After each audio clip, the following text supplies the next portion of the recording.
Jonathan's faith. 1 Samuel 13 through 14.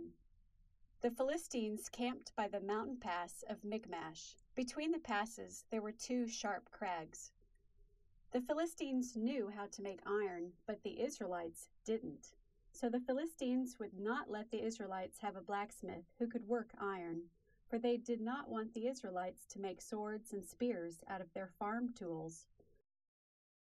On the day of the battle, only Saul and his son Jonathan had swords.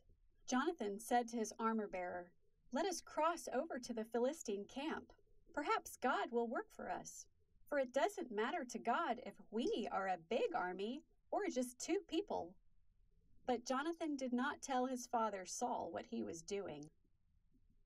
Jonathan said, "We will let the Philistines see us. If they say, 'Wait until we come to you,' then we won't go to fight them. But if they say, 'Come up to us,' then we will climb up, for God will be with us. This will be our sign."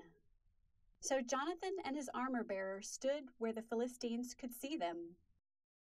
The Philistines yelled, "Come up to us, and we will show you something."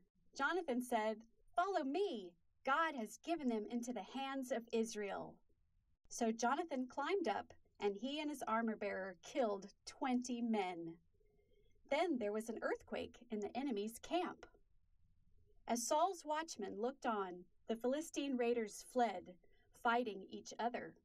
Saul's army rallied, even those who had been hiding, and chased after the Philistines.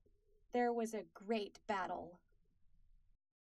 Now the men of Israel were having a hard time during the battle, because Saul had put everyone under an oath, saying, "Cursed be the man who eats food today, before we have conquered our enemy."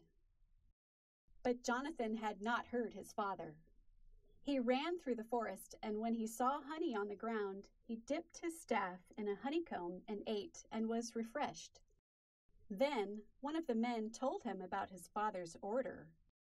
Jonathan said, "My father has caused us harm.